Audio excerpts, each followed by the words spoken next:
श्री स्वामी समर्थ. स्वागत आहे तुमचं माझ्या युट्यूब चॅनलवरती. आजचा दिवस तुम्हाला खूप छान सुखाचा समाधानाचा जाऊ दे, हीच मी स्वामींच्या चरणी प्रार्थना करते आणि आजच्या या नवीन व्हिडिओला सुरुवात करते. दिवाळीचा 5 दिवसाचा सण भाऊबीजच्या सणाने संपतो. हा सण भाऊ बहिणीमधील स्नेह आणि प्रेमाचे प्रतीक मानला जातो. दिवाळीच्या 2 दिवसांनी म्हणजेच कार्तिक महिन्याच्या शुक्ल पक्षाच्या दुसऱ्या तिथीला हा सण येतो. हिंदू पंचांगानुसार यंदा रविवार 3 नोव्हेंबर रोजी भाऊबीजचा सण साजरा केला जाणार आहे. या दिवशी बहीण भावाच्या दीर्घायुष्यासाठी कामना करते. त्याचबरोबर या दिवशी सगळ्यात आधी श्रीकृष्णांची विधिवत पूजा करून त्यांचं औक्षण केलं जातं आणि त्यानंतर चंद्राची पूजा केल्यानंतर मग तुमच्या भावाचं औक्षण केलं जातं. शिवाय घरामध्ये अनेक सेवा व उपाय देखील केले जातात. तर असाच एक उपाय मी आजच्या व्हिडिओमध्ये शेअर करणार आहे. या उपायामध्ये उद्या रविवारी आलेल्या भाऊबीज म्हणजेच यमद्वितीयेच्या दिवशी भाऊ घरी आल्यानंतर भावाचं औक्षण करून भावावरून ही एक वस्तू तुम्हाला उतरून टाकायची आहे. ही एक वस्तू भावावरून उतरून टाकल्यामुळे त्याच्यावर येणारी सर्व संकट, विघ्न दूर होतील. त्याचं आयुष्य वाढेल, धनसंपत्तीमध्ये वाढ होईल. तर हा उपाय कशा प्रकारे करायचा आहे, भावावरून जी वस्तू उतरून टाकायची आहे, नंतर त्या वस्तूचं तुम्हाला काय करायचंय, ही संपूर्ण माहिती जाणून घ्यायची असेल तर व्हिडिओ स्किप न करता शेवटपर्यंत बघा. चॅनलवरती पहिल्यांदा आला असाल तर नक्की सबस्क्राईब करा आणि असेच नवनवीन माहितीपूर्ण व्हिडिओ बघण्यासाठी बेल आयकॉनलाही क्लिक करा. त्यामुळे जेव्हाही मी नवीन व्हिडिओ अपलोड करेल तेव्हा त्याचं नोटिफिकेशन सर्वात आधी तुम्हाला मिळेल आणि तुम्ही एक पण व्हिडिओ मिस करणार नाही. भाऊबीज सणामागे एक पौराणिक कथा आहे. या कथेनुसार सूर्यदेवाची मुले यम आणि यमुना हे दोघे बहीण भाऊ होते. यमुना आपल्या भाऊ यमराजाला आपल्या घरी येऊन भोजन करण्याची प्रेमाने विनंती करत असे, पण यमराज व्यस्त असल्यामुळे ते तिच्याकडे जाण्याचं टाळत असत. पण एकदा म्हणजेच कार्तिक शुद्ध द्वितीयेला त्यांनी यमुनेकडे जाण्याचं ठरवलं आणि त्या दिवशी त्यांनी नरकातून काही लोकांची सुटका केली होती. म्हणून मग या दिवसाला खूप महत्त्व प्राप्त झालेलं आहे. या दिवशी आपल्या दारात उभे असलेल्या यमाला बघून यमुनेला आनंद झाला आणि आनंदी होऊन तिने आपल्या भावाचे स्वागत केले, त्याला भोजन दिले.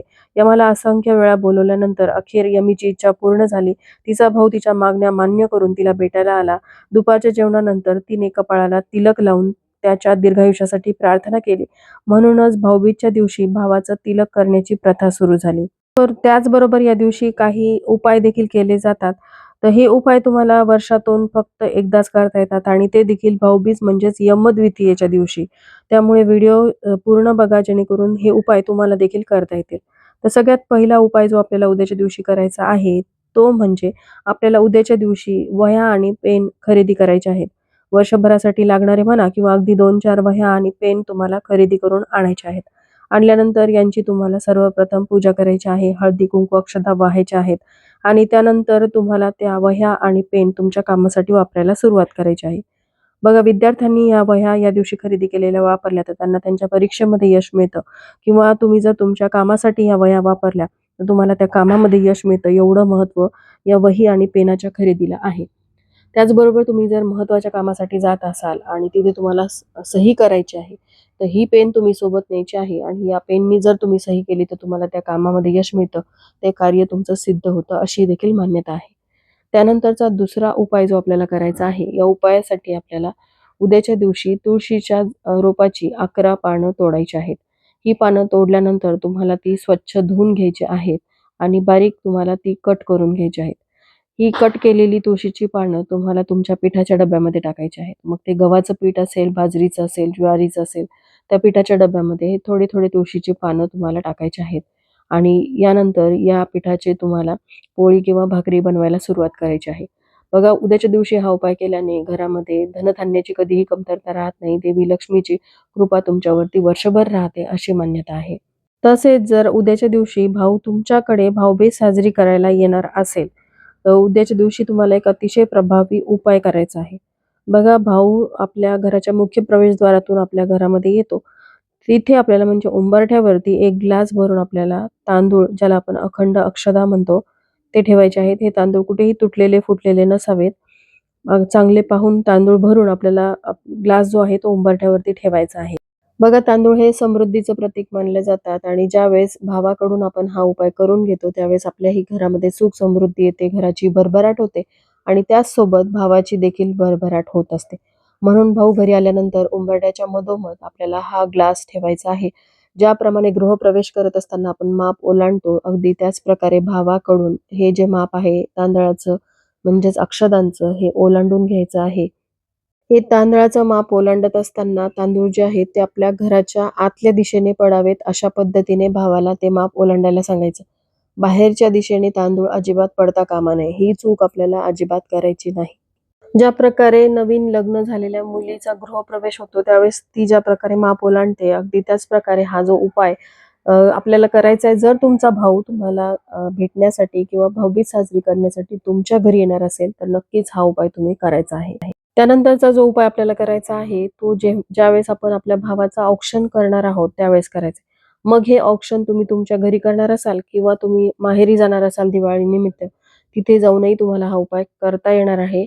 आणि हा उपाय करण्याचं कारण म्हणजे जर भावाला तुमच्या कोणत्याही कार्यामध्ये यश मिळत नसेल, जसं की नवीन कार्याची सुरुवात केली तर त्यामध्ये अपयशच येतं किंवा नोकरी व्यवसायाच्या ठिकाणी त्याची म्हणावी तशी भरभराट होत नसेल, नोकरीमध्ये प्रगती होत नसेल किंवा व्यवसायाच्या ठिकाणी आर्थिक तोटा सहन करावा लागत असेल, धनप्राप्तीचे योग जुळून येत नसतील, त्याचबरोबर भावावरती जर वारंवार संकट विघ्न येत असतील, भाऊ सतत आजारी राहत असेल, तरी देखील हा उपाय तुम्हाला करायचा आहे. तर यासाठी काय करायचं आहे, संध्याकाळी दिवे लागणीच्या वेळेस ज्यावेळेस आपण भावाचं औक्षण भाऊबीज म्हणजेच यमद्वितीयेच्या दिवशी करणार आहोत, त्या दिवशी एक पाट किंवा चौरंग टाकायचा.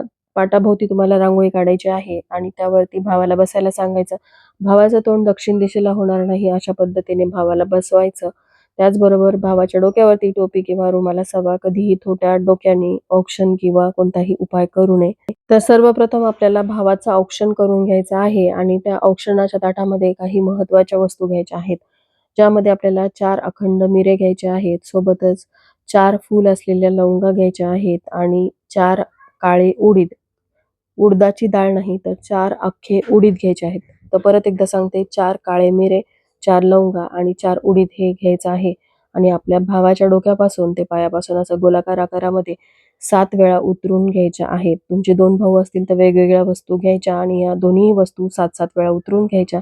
त्यानंतर तुम्हाला तुमच्या घराच्या बाहेर जायचं आहे आणि घराबाहेर या वस्तू फेकून द्यायच्या. फेकून देत असताना त्या कोणाच्याही पायाकडून ओलांडल्या जाणार नाही याची काळजी घ्यायची. एखाद्या झाडाखाली तुम्ही टाकून देऊ शकता, जिथे जिथे किडे, कीटक, मुंग्या वगैरे हा उतारा खाऊन घेतील. पण आपल्या उपायामुळे इतरांना इजा नको व्हायला याची आपल्याला काळजी घ्यायची आहे.